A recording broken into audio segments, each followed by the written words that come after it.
Well, Renato, right here. Obviously, you called for, Money Moicano wants these big events, these big moments. So I guess what are the emotions now that you do have a spot on this historic UFC 300 card? Feeling great. UFC 300, great card, great opponent.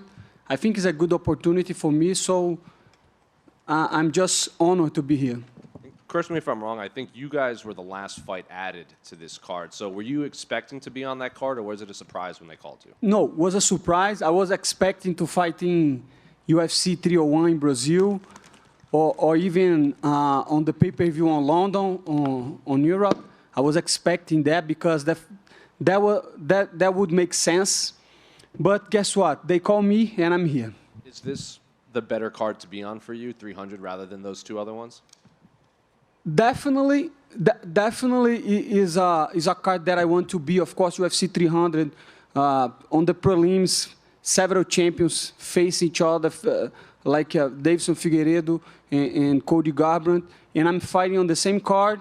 I wish was on the main event. I wish was on the main card, but guess what? It is what it is.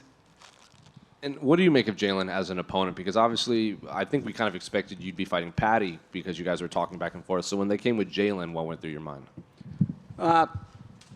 Man, I don't.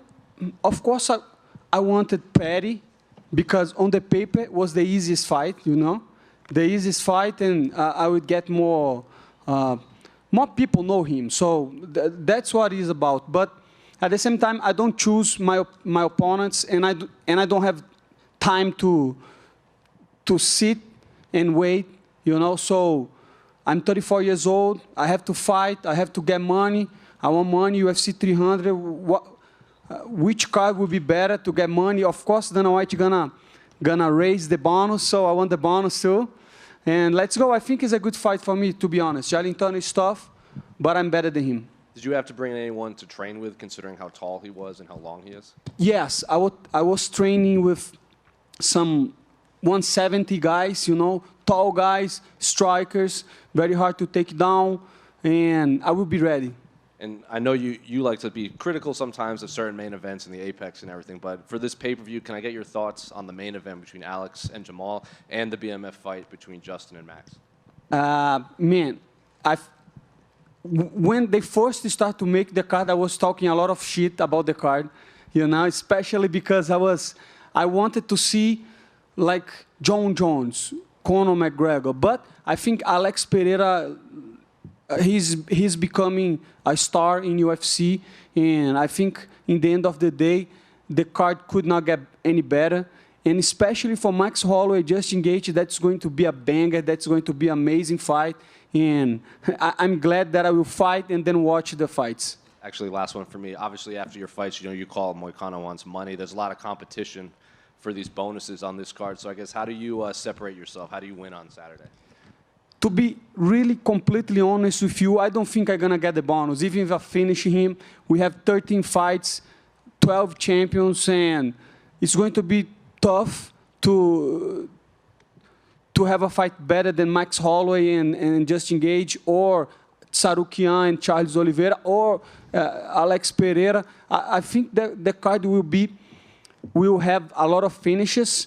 So to be completely honest with you, I just want to get the W. I want to finish Jalin Turner and move on. Going off of that with the bonuses right here, I'm just curious, do you think that Dana should do something special for this card, maybe give everybody who finishes a bonus? 100%. He should do that in every card.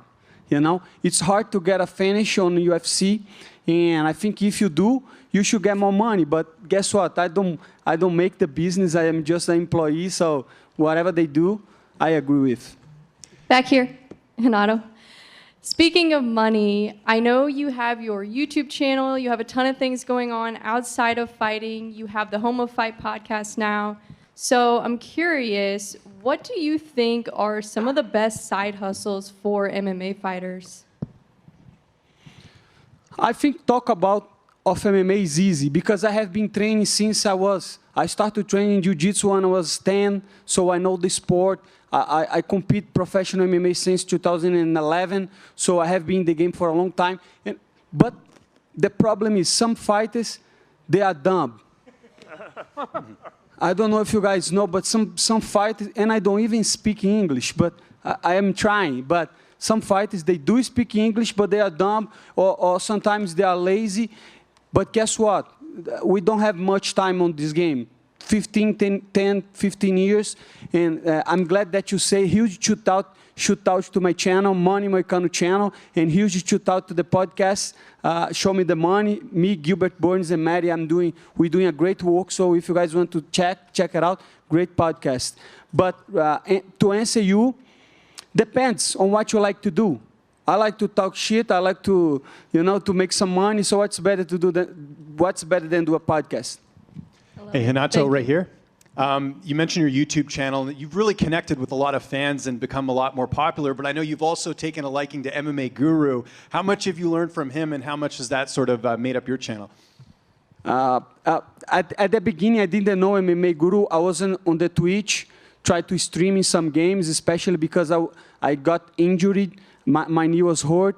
And then everybody on the chat was saying, hey, you have to see MMA Guru react to a video. And then I watched a video of him live talking about MMA. And I did my point, and I called him several words. And then after that, I started to watch his content. And then I moved to YouTube. And when I did a video about fighters, he made a shootout, like he sent people to my live and to my videos, and that helps my channel a lot. I think one thing people are not realizing that today is a new game, completely different. You see guys that don't have any background on journalism, or they just are on literally their mom's basement, but they can connect with the public, and they do a great job, because they can imagine that we're doing this press conference right now, and now you guys have to edit and have to work, and that's very hard. But for a guy on YouTube, he just take the video and talk shit about fighters and give his opinion. So I think YouTube is going to get much more popular in the next couple years. And to be completely honest, he's doing a great job. You like him or not, everybody's talking about him. Is that something you'd want to do after your career's done, is do that full time, is just do YouTube commentary? I want money. Yeah. If I make money on YouTube, that's good. If not, I will try something else. But of course, I like to talk about MMA. It's easy for me to do the videos. I like to connect with the fans. And I like the fans like you say, recognize me a little bit more. And I think it's a good situation. And just last one for me, a win over Jalin, especially a finish. Where does that put you in the division? Because Jalin's, fought some really good opponents, got some good wins. He's very good. He's very good. But I will beat him on Saturday, and I will be on the top 10. And then we'll see. We'll see. I don't have an opponent in mind right now, but definitely I want to fight somebody on the top 10. I want to get closer to the title, and I want more money. Renato, right over here. Renato, big press conference tomorrow. A lot of fans love listening to you talk. Do you have anything special planned when you get on the mic tomorrow? Not really. I never try to plan anything, I have my principles. I have something that sometimes I want to talk about. And what I want to talk about, maybe tomorrow, maybe on the fight day, is you have to get ownership of your life. Because back in the day, I used to blame other people for my faults. I used to give excuses for everything. Nowadays, this has changed my life, to be accountable of my actions. If I do something go wrong, that's my problem. If I do something's go right, that's my actions too. So I wish people nowadays would care more about the accountability. I think that's my message. And then one more question to talk about what Bree brought up. You have your podcast, Show Me the Money, with Matt and Gilbert. Can you talk a little bit about what you guys do talk about? We talk about money and MMA, and we bring some fighters to to do the podcast we did with Jamal Hill, and it's a very good show. And if you are a degenerate that loves gambling, Matty is a gambler, and he's doing a good job. On the other day, he hit a 46,000 parlay with $1,000, so motherfucker is making money. And if you like to your opinions about that, watch the show. It's a very good show, and like the first video, we got almost 30K views like on the first video, and I think this podcast will be one of the biggest podcasts in MMA. We still need a lot of content in MMA, not generic stuff, like good stuff, good productions, and we're doing that on Show Me the Money, and Home of Fighting is doing a great job too, so it's a win-win situation for fighters. Thank you.